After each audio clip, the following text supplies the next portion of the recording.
Vidas de Fuego. Un programa que ilumina el camino hacia la espiritualidad y la pasión por la fe. Acompaña a Fray José Estevas mientras nos guía a través de las vidas inspiradoras de santos y figuras espirituales, descubriendo el fuego que arde en sus corazones. Exploraremos cómo la apasionante vida de diversos personajes de la Biblia ha impactado en la historia de la fe y cómo su ejemplo puede encender nuestra propia llama. No te pierdas Vidas de Fuego en Santa Mónica Radio y TV Digital. Descubre cómo el fuego de la fe puede iluminar tu camino.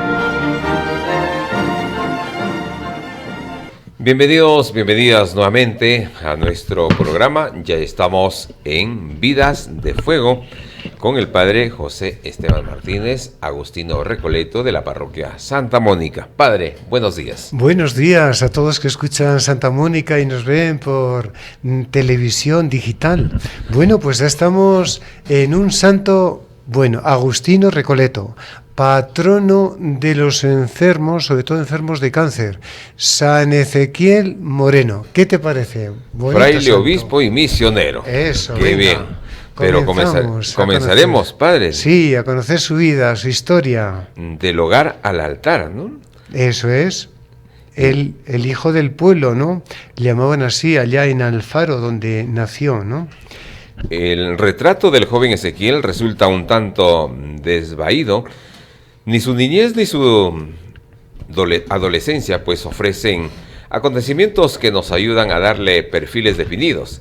Era un muchacho del pueblo y como tal un muchacho sin historia, con calendario vital parco en sucesos dignos de ser relatados a la posteridad. Nació el 9 de abril de 1848 en Alfaro, ciudad agrícola de La Rioja. De ahí somos varios de La Rioja. La Rioja. Ahí es el padre Roberto Armas. Felicidades, hoy es su cumpleaños. Padre Julián Montenegro, padre Panchín, padre Francisco Hernáez, Monseñor Carmelo, en fin, Monseñor Fortunato. O sea que de La Rioja tenemos mucha experiencia, ¿no? Varios agustinos recoletos que están con nosotros. Sí, ¿no? Pues Alfaro es una ciudad que contaba con 40.000 habitantes. Sus padres, Félix Moreno y Josefa Díaz, eran de humilde extracción social, de acendrados sentimientos cristianos. El padre, un modesto sastre, que atendía a sus familias con el fruto de su trabajo. Era públicamente reconocido por su sólida piedad. O sea, era muy religioso el papá. Ezequiel fue el tercero de sus hijos. Antes que él había llegado Eustaquio, que también fue fraile agustino Recoleto, misionero en Filipinas. Juana, más tarde seguirían Valentina, Benigna y así sucesivamente, ¿no? Tenemos una familia un poco numerosa. María de las Candelas, Eustaquio fue fraile agustino Recoleto. De la vida de Juana no se sabe nada. De María de Candelas fue arrebatada de este mundo a su más tierna edad.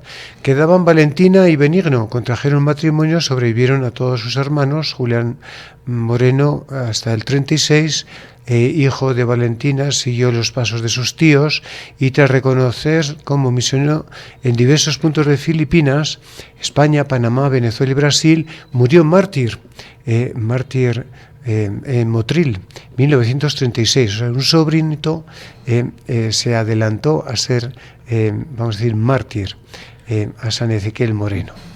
De noticias de la juventud de Ezequiel andamos más bien escasos. Apenas sí sabemos que era diminuto de estatura, que asistió a la escuela pública, que jugaba al tejo y a la pelota con sus amigos, que tenía buena voz, que formó parte de la capilla de música de su pueblo y que fue un joven serio y de buen corazón. Durante algunos años sirvió de monaguillo a las dominicas del pueblo. Hasta en invierno acompañaba a su padre al Rosario de la Aurora. Varias veces compartió su pobre merienda con los pobres y en 2 ocasiones renunció a presenciar las vaquillas de San Roque por acompañar a sendos compañeros impedidos de ir. Esa frase, no llores, le decía a su amigo, yo tampoco iré a la música ni a los fuegos, me quedaré contigo acompañándote, ¿no? Qué buena gente, ¿no? Eso. Ahora, la vida religiosa y de sacerdote, ¿no? Sí. La vocación Agustino Recoleta germinó en su alma en su más tierna edad, favorecida por la vida cristiana de su familia y la cercanía del convento de Monteagudo, la única comunidad masculina que había quedado en la zona desde el vendaval anticlerical de Mendizábal, 35, ¿no? Sí, de la desamortización de Mendizábal, donde se suprimieron casi todas las comunidades religiosas, ¿no? Y dejaron Monteagudo porque enviaba misioneros a Filipinas, o sea, quedó ese monasterio, ese convento.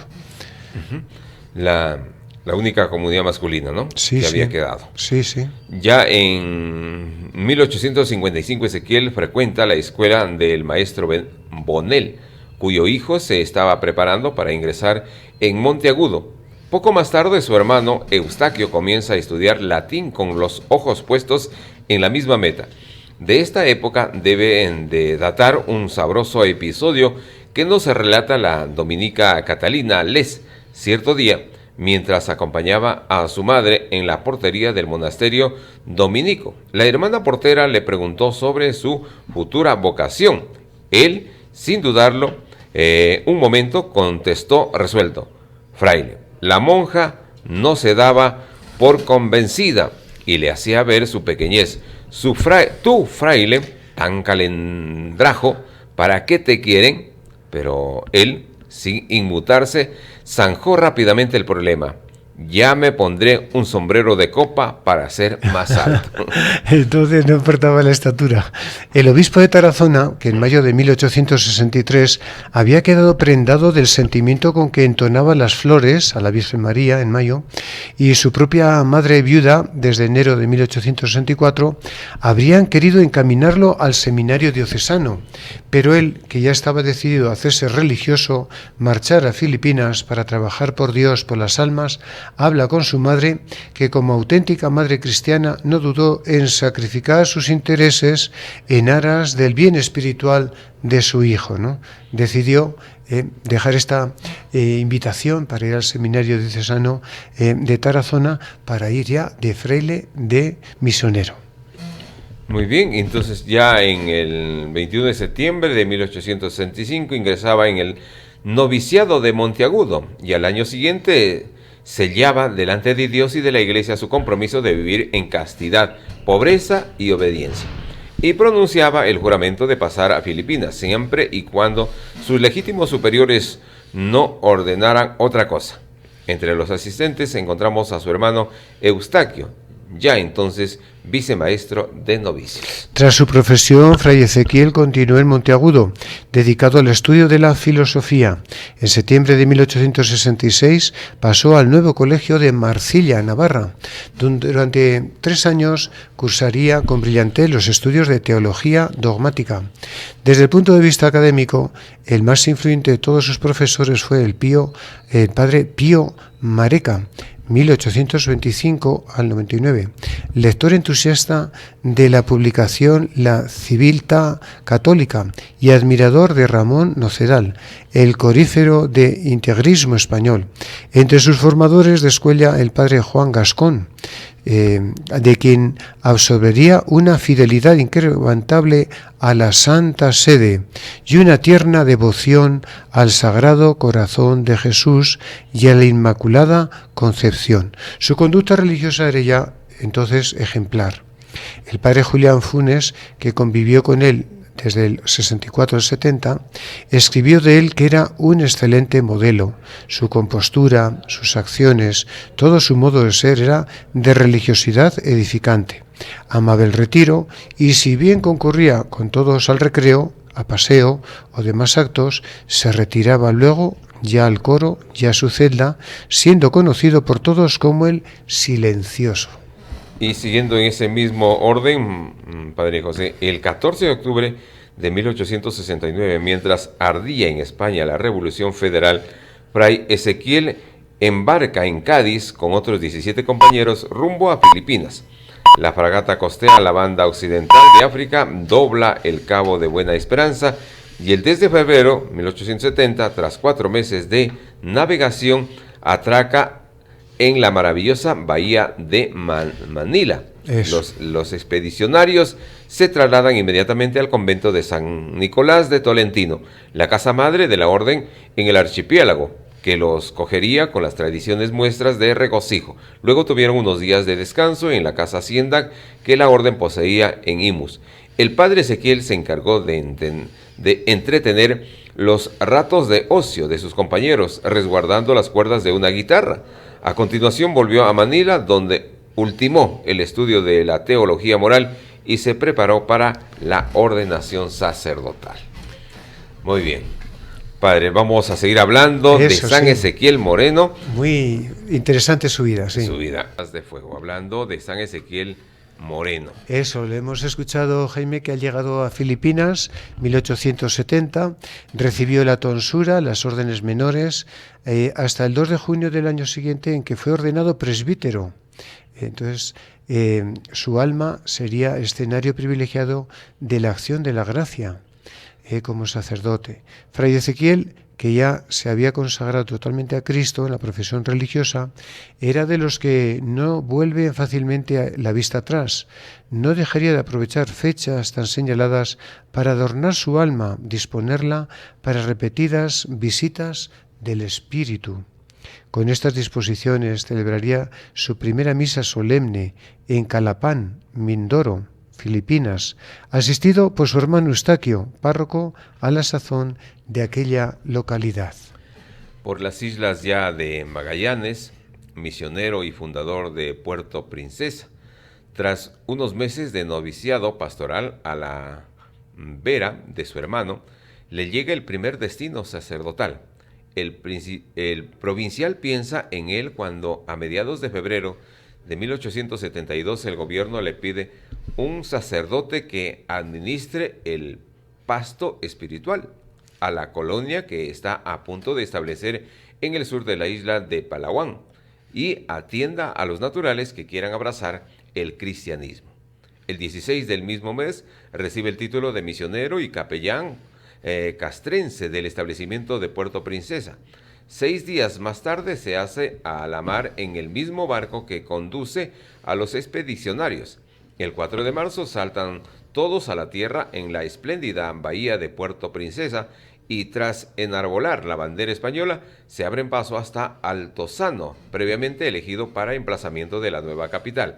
Mientras las expediciones desmontan el terreno y construyen los barracones de rigor, el padre Ezequiel levanta un humilde cobertizo de ramaje y lo habilita para capilla.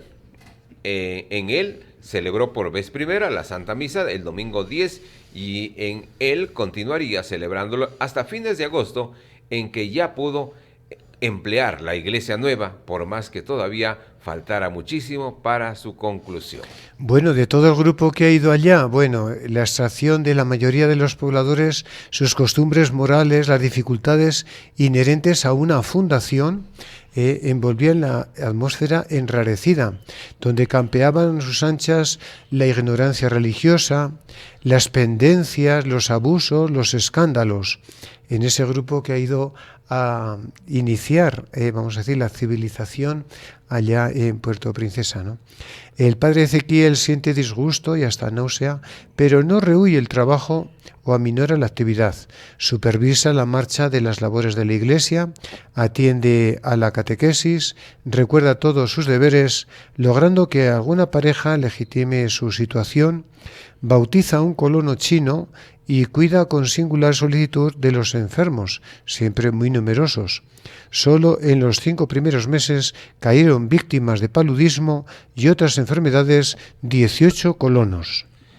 Muy pronto su celo apostólico desborda los estrechos límites de la colonia. Él se sentía misionero y con este título había llegado a Palawan. Consiguientemente no tardó en volver a la mirada a los numerosos infieles de los alrededores. Primeramente se adentra por los alrededores de la bahía, visita las rancherías de los ríos Iraguán y Igualji y entra en contacto con unos 400 tabagnoas a los que intenta catequizar y reunir en un poblado. Otro día llega a su noticia la existencia de sendas rancherías de fieles en las márgenes de los ríos Imagahuán y Aborlán, y enseguida piensa en visitarlos, sin reparar en los 45 kilómetros de bosques y manglares que le separan de Puerto Princesa. A todos ellos los visita repetidas veces, se informa de sus necesidades y las transmite a las autoridades. Trata de reunirlos en poblados y les promete la ayuda del gobierno y el envío de misioneros. Qué interesante, ¿eh? Está fundando prácticamente una misión, ¿no? A los superiores les apremia que envíen inmediatamente a un religioso. Al principio tendrán que sufrir la soledad, la escasez de alimentos, la insalubridad del clima y quizá hasta estarán expuestos a incursiones de los moros. Pero no cree que haya que reparar demasiado en esas dificultades. Después de todo, son más que trabajadores anejos al asunto, gajes del oficio. Él con gusto se quedaría a trabajar entre ellos. Desgraciadamente, a finales de noviembre, en una noche pasada a la intemperie en la playa de Inahuaán, la malaria hizo presa en su cuerpo, le obligó a retirarse a Manila. Pero su permanencia en Palawan no había sido inútil. El aguijón de las misiones se había clavado en su corazón y ya no lo abandonará jamás. Por otra parte, sus cartas a las autoridades civiles y a las autoridades religiosas atrajeron la atención de las autoridades sobre las necesidades de la isla y prepararon el camino a la evangelización sistemática de sus gentes. Entonces, qué bonito, ¿no? Y ahora pasamos a la vida de pastor solícito y retirado. Eso. La convalencia fue bastante lenta. En marzo de 1873 todavía no estaba totalmente restablecido. Sin embargo, en mayo del mismo año ya pudo encargarse de la Vicaría Provincial de Mindoro y del importante curato de Calapán. Permaneció al frente de él hasta junio de 1876, en que fue trasladado a la parroquia de Las Piñas, 76-79. A continuación, administró el curato de Santo Tomás en la provincia de Batangas, 79-80, y desempeñó los oficios de predicador mayor de la orden en Manila, 80-82, y de administrador de la hacienda de Imus, 82-85.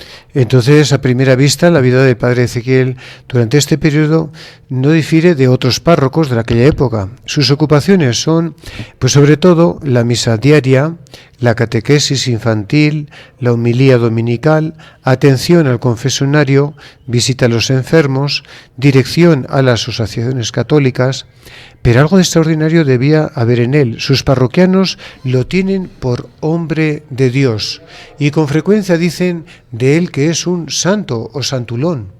En su fonética especial, ni en Las Piñas ni en Santo Tomás han conocido otro párroco igual, y cuando advierten que se lo van a quitar, se agitan y elevan sentidas peticiones al arzobispo, al provincial de Recoletos, para que lo conserven por más tiempo.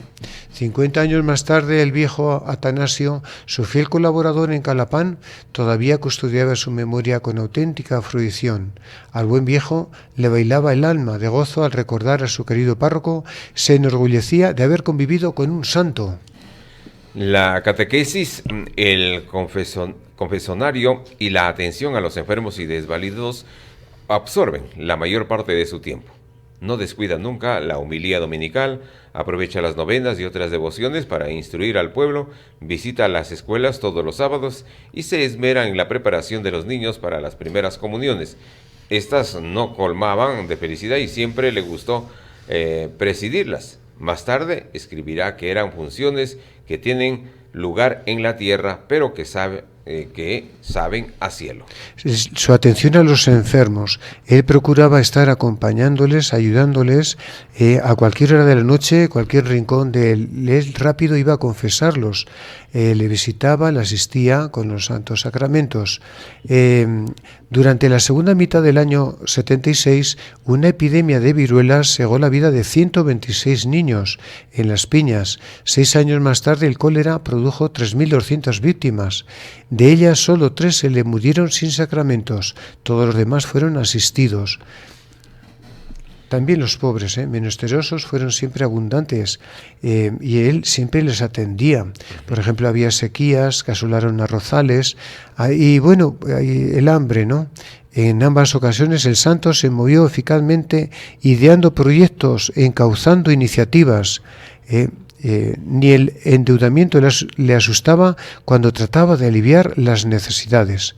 En el 78 logró que ninguno de sus feligreses careciera de sustento necesario, repartió a manos llenas dinero, arroz, ropa, cuando podía, contribuía a mitigar sus penalidades. Pero allá, pues los superiores necesitan un rector de Monteagudo, un prior, preparando a los misioneros que van a ir hacia Filipinas, y lo escogen a él. Adelante.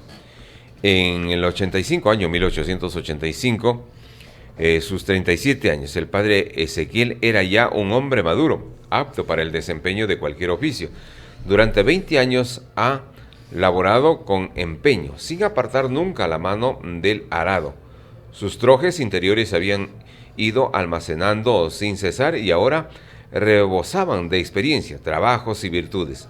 La provincia, reunida en capítulo a principios del mes de mayo, reconoce sus méritos y le confía el priorato del convento de Monteagudo, que ya entonces era el noviciado más importante de la orden, la fragua donde se moldeaba la personalidad de sus nuevos religiosos. Tomó posesión de su cargo el día 9 de agosto, saludando a la comunidad con alguna glosa de pasaje evangélico. El que entra por la puerta, ese es el pastor de las ovejas. Qué bien, lo tenemos entonces en España, en Monteagudo, hay prior. Toda su actuación giró en torno a dos ejes. El primero, el culto divino y todo lo relacionado con él. Una y otra vez sobre el culto litúrgico, devociones populares, el aseo del templo, la dignidad en los ornamentos sagrados, todo era su preocupación. El oficio divino era fervorosísimo, su recogimiento, la claridad de su pronunciación, su afán para que todos lo rezaran con el mismo espíritu. Todo admiraba a los religiosos. Con frecuencia los exhortaba a cantar con sabiduría, según el consejo de salmistas. Otras veces, con oleadas de viento fresco en sus rincones del alma, acumulaba en ellos el amor de Dios. En 1926, el padre Julián Moreno todavía recordaba con precisión la fuerte impresión que le produjo en una ocasión en que glosó el texto que le leía al pie del crucifijo. El justo juicio de Dios hará morir sin decir palabra al que por negligencia habla en el oficio divino. Pero ni el culto litúrgico ni la oración personal satisfacían del todo a su fervor. De vez en cuando sentía la necesidad de asociarse al pueblo y cantar con él las alabanzas del Señor. Saboreaba de modo especial la hora santa del Jueves Santo, las primeras comuniones, los meses de mayo y junio y otras funciones en honor del Sagrado Corazón y de la Virgen. Su segunda preocupación fue la disciplina, el orden en el convento, el cumplimiento de las leyes. Él fue siempre un religioso enamorado de su vocación. Procuró vivirla y hacer vivir con evangélica radicalidad. Amaba, percibía el valor de la oración, de la vida común, del silencio, del trabajo, de la puntualidad, de mil detalles, ¿no?, propias de uno que buscaba la santificación. Era respetuoso con la ley, las constituciones, el ceremonial, el ritual. Cualquier mandato de los superiores suscitaba en su corazón reverencia, acatamiento, sin aventurarse jamás a interpretaciones personales. No se sentía con poder sobre ella, no se creía dueño, señor, sino guardián, el encargado de hacer cumplir. Pero a la hora de urgir, la observancia más o menos servil, jurídica, no era su único móvil.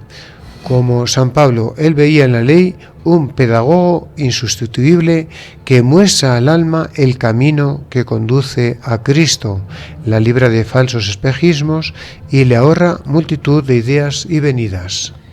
En plena sintonía con estas ideas, no dudó nunca en urgir la observancia de las leyes ni en castigar a sus transgresores. Afortunadamente, no encontró mayores dificultades. A su llegada a Monteagudo, la disciplina regular era ya muy alta.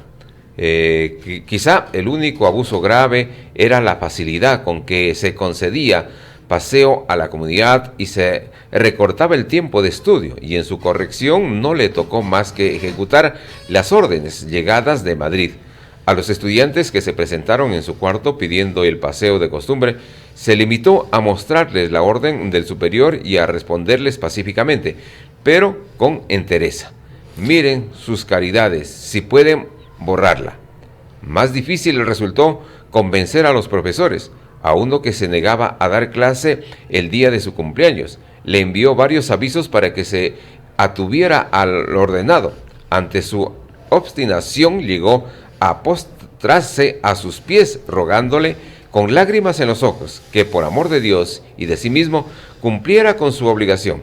Las demás deficiencias se reducían a distracciones en el coro, a faltas ocasionales contra el silencio, la pobreza religiosa o a otras pequeñas inobservancias. Vemos como en 1885 hubo varias epidemias de cólera y él procuraba primero cuidar a los frailes y después a los enfermos de los pueblos cercanos. Consiguió de Madrid la mejor vacuna que había en el mercado. Dispuso que cada enfermo tuviera 2 asistentes continuos a la cabecera del enfermo. A su muerte, uno de los enfermos estampó este precioso testimonio: durante el tiempo que yo permanecí en la enfermería con las viruelas, noté que todas las noches subía entre 1 o 2 de la mañana a la enfermería y entraba en la celda de todos, sin duda con el fin de ver si nos faltaba algo. Debía de andar con alpargatas para no hacer ruido. Al otro lado de los muros conventuales, el gobierno del convento no lo aisló del mundo circunstante. A pesar de su carácter reservado y de su amor al retiro, nunca fue un solitario arrocado en su castillo interior y despreocupado de los demás. El amor de Dios le forzaba a prodigarse por el prójimo. En estos años mantuvo relaciones frecuentes con el obispo diocesano y los párrocos circunvencinos, a quienes prestaba gustoso su colaboración. Visitaba regularmente a los enfermos, socorría a los menesterosos, asistía a las religiosas y contribuía de corazón los sufrimientos del pueblo, especialmente durante las grandes calamidades que en aquellos años se abatieron sobre él. Por ejemplo, en el 1887, raro era el día en que no se presentara en el convento 400 o 500 menesterosos. Ninguno se alejaba sin su ración de comida.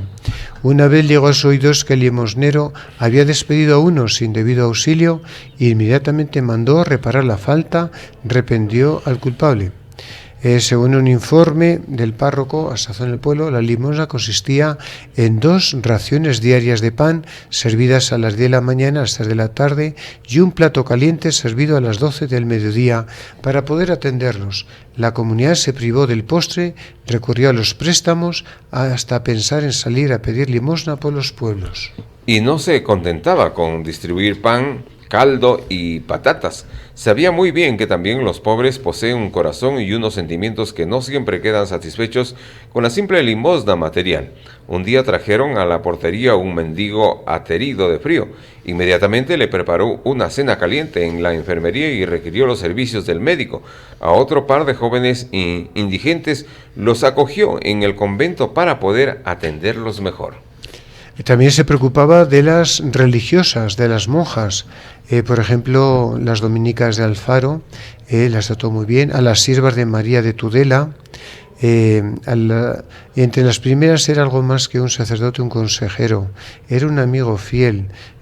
A las siervas las visitó por vez primera a principios del 87 y siempre les apoyó en todo, ¿no? Sirvió de confesor y en cierta forma oraciones y religiosos. También a las cistercienses de Tulebras. Muy bien, y entre los antecedentes y preparativos, pues, la presencia de los agustinos recoletos en Colombia. Eso, porque ¿no? Colombia había nacido de los agustinos, también los recoletos en el 1604. Lo mismo que en España, en el desierto de la Candelaria. Y entonces hubo una época, la Guerra de Independencia en el siglo XIX, y otros donde los religiosos de 114 que había en 1700 descendieron a 90 en 1822 y a 40 en 1850, y ya solo 13 había en el 1882. Entonces estos vendrán a España buscando alguna ayuda de algún religioso que pueda llevar adelante la misión en Colombia. Y acudió hasta el convento de Monteagudo, y San Ezequiel, al escucharle que necesitaban, él dijo la frase: hace tiempo que me está llamando el Señor que vaya por esas tierras, ¿no? Y así prendió viaje. El viaje, el 25 de noviembre, salió de Madrid para Santander, embarcaron en el Saint Lawrence, buque francés, y llegaron a las costas, primero islas de Guadalupe, Martinica, Trinidad, puerto venezolano de Carúpano, La Guaira, Puerto Cabello, y de ahí hasta Caracas estuvo también presente, y ahí conoció hasta llegar hasta Colombia, Sabanilla, remontar el Magdalena, Honda, y llegar hasta Bogotá. Bien, padre, entonces vamos entendiendo, conociendo sobre este proceso de vida de San Ezequiel Moreno. Él vivía muy cerquita. El convento de la Candelaria que tenemos en Bogotá está a unos pasos del Palacio de Gobierno, ¿no? Y entonces ahí la gente, vamos a decir, de nobleza, podemos decir, de diputados, etcétera, pues acudían a él, a la confesión, y bueno, pues fue un gran director de almas, ¿no? La gente acudía a él para apoyarle, asesorarle, ¿no? También ministro de la palabra. Sí, el padre Ezequiel residió en Bogotá durante 5 años largos, desde el 2 de febrero 89 hasta el 30 de mayo 1894. Durante todo este tiempo desplegó una notable actividad, tanto dentro como fuera de la orden, que le granjeó justo renombre de confesor, docto y celosísimo, de predicador lleno de piedad y unción, y de religioso austero e intachable. A los pocos meses de su llegada ya le conocía la ciudad entera. En sus cartas a Madrid escribía una y otra vez que no cesa de predicar y confesar, que la gente vuelve a llenar las naves de la Candelaria, que llaman a todas horas para confesar presos, soldados y ejercitantes, que su sitio es el confesionario y que no sale de él más que para subir al púlpito. Hasta el arzobispo ha querido su compañía durante la visita pastoral. También era ministro de la palabra, predicaba no solamente en los conventos de los agustinos recoletos, sino también de parroquias cercanas, y en todas partes daba todo a gloria de Dios, edificar a los oyentes, sin dejarse atrapar de pompas oratorias. Siempre él siempre dice: no subo a este púlpito para entreteneros con frases escogidas, flores de estilo. Sería un atentado en presencia del santo a quien quiero alabar. He subido a este sitio para dar gloria a Dios, excitaros a que también se la deis vosotros. No vengo a recrear vuestros oídos, sino a haceros perceptible el aroma celestial que exhala, ¿no? La dulzura de su voz, la pureza de su dicción, un gran predicador. También tenemos que se dedicaba a los enfermos, servidor de los enfermos. Puerta de la Candelaria, ¿qué noche no ha sido golpeada y bien a deshora por quien venía en busca del padre Moreno para asistir a un moribundo? ¿Cuántas noches habrá pasado tranquilo en su pobre lecho sin ser despertado una o más veces a las 12, a las 2 de la mañana para ir a esos barrios del derrumbe de Belén y de Egipto, ordinariamente llenos de lodo y de charcos, para asistir a un enfermo? En estas palabras condensa el padre Casas del servicio del padre Ezequiel a los enfermos. trepidan en ellas la admiración y la circunspección y reserva, como si Casas hubiera querido subrayar este aspecto de su fisonomía espiritual y por miedo a traspasar el umbral o a desvelar secretos e intimidades, se hubiera contentado con guiar hasta él el lector y excitar allí su imaginación. La compañía con los enfermos, la comprensión, el calor humano, el aliento, eran satisfechas, ¿no? Siempre lo recordarán como muy humano con los enfermos. Bueno, pero había llegado a Colombia para restaurar a los agustinos recoletos, y el primer problema fue que no había mucho personal de agustinos recoletos, y porque habían vivido ya mucho tiempo, ya casi como sacerdotes individuales, no era fácil recuperar a los que todavía quedaban algunitos, ¿no? Así que lo que hizo él es, con sus compañeros que habían venido, y volvió a pedir más ayuda a la Orden de Agustinos Recoletos para que apoyara esta obra en Colombia y no se perdiera aquí la misión en América, ¿no? Al frente de la comunidad, vamos a decir, Sí. creó en Colombia, primero en Bogotá, lo restauró el convento de Bogotá, después el convento del desierto, donde se prepararán como noviciado los futuros agustinos recoletos y misioneros. Él también lo restauró, siempre muy atento a promover entre todos el espíritu de las misiones. Esto le llevó también a ser preocuparse de las misiones en Casanare. Eran misiones antiguas que habían vivido los agustinos recoletos y ahora había muy poquitos. Él mismo decidió el viaje hasta ese lugar, primero para conocer, ¿no? Conocer cómo vivían los frailes, los misioneros, fue con un grupito evangelizar, y después de conocer, visitó a caballo, caminando, etcétera, pues prácticamente Casanare, para atender las tribus de guaívos, también sálivas, que vagaban por las riberas del río Meta, aprender su idioma, todo lo que podía ayudarles a ellos, y al mismo tiempo comenzó los trámites burocráticos de pedir ayuda tanto al gobierno para que se preocupara de aquellas gentes, y se creó pues todo lo que es Casanare, y luego también a los religiosos pedir que enviaran religiosos. Fue algo tan bonito que en el 17 de julio del 93 el Papa León XIII erigía el Vicariato Apostólico de Casanare, con territorio desgajado de la diócesis de Tunja, y nombraba el 25 de octubre al padre Ezequiel obispo titular de Pinara, y así de Casanare, ¿no?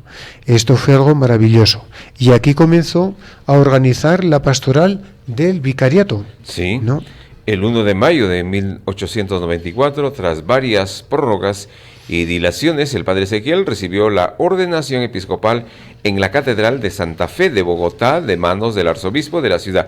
El delegado apostólico y Miguel Antonio Caro, presidente efectivo de Colombia, actuaron de padrinos. Caro le obsequió con un espléndido banquete en el que participaron varios ministros, y él pronunció un elogioso y larguísimo brindis. Sus amigos y hermanos en religión le proveyeron pues de los libros, ropas y ornamentos propios de su dignidad. En 12 años de episcopado nunca sentiría la necesidad de un nuevo anillo, una mitra, un báculo o un pontificial. El 30 de junio hará su entrada en Támara y allá tomará posesión de la catedral, de su palacio. Él llamaba mi ranchito. Bueno, pues ahí comenzó su labor de obispo. Tenía que organizar pues las parroquias, enviar los misioneros a distintos lugares. Él mismo fue recorriendo todos los lugares, la visita esporádica, San Unchía, etcétera. Los vicariatos son llanos, todo llano, pero hay que pasar ríos, hay que pasar, es muy amplio, ¿no?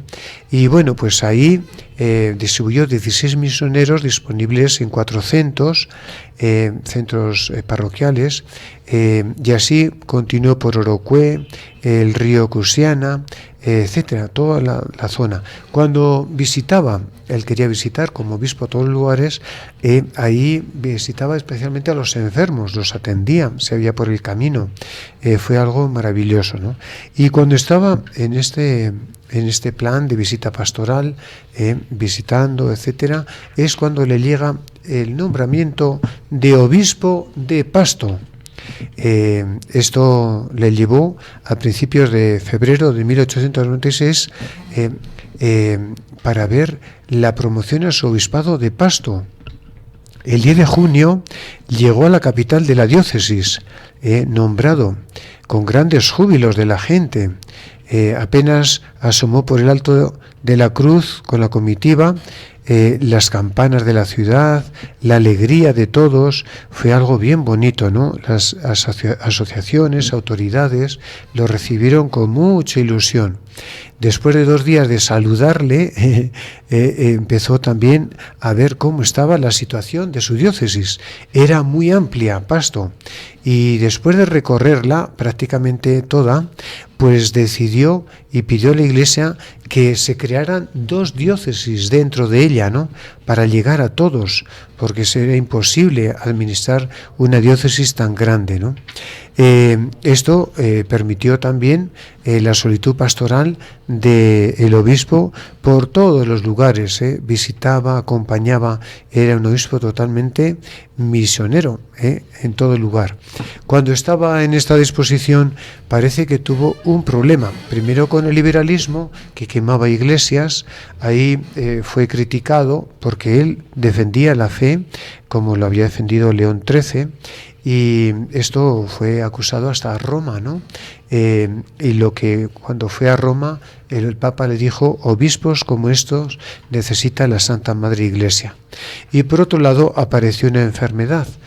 Resulta que un cáncer en el paladar y también en la garganta le obligó y le aconsejaron sus sacerdotes que fuera a España a operarse, ¿no? Y fue a España, se operó de una forma, iba a decir, increíble, porque no tenía anestesia ni nada y no dijo ni mu mientras le operaba, ¿no? Los doctores lo vieron como un santo de verdad. Pero bueno, la operación no resultó, vamos a decir, ideal. Ya más bien vieron que ya no tenía remedio, y él lo que pidió es retirarme con mi madre, la Virgen María, a Monteagudo, ¿no? Con la Virgen del Camino. Fue allí, y allí pasaría sus últimos días de enfermedad, y donde llegaría su muerte, ¿no?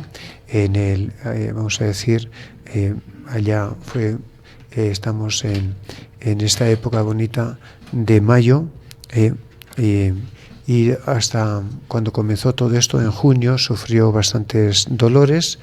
El 22 de agosto la Comunidad Recoleta y el pueblo monteagudo se despidieron de este santo, ¿no? Y lo celebramos el 19 de agosto, ¿no? Él es patrón de los enfermos de cáncer, porque lo llevó con mucha paciencia, le ofreció todo al corazón de Jesús, y por el bien de las almas, ¿no? Qué bien, Padre José Estevas, en nuestro programa Vidas de Fuego, San Ezequiel Moreno. Como dice en su libro, fraile, obispo y misionero. Una vida consagrada, pero llena de dificultades, pero que nunca fueron imposibles para este santo. Apoyado siempre en el corazón de Jesús.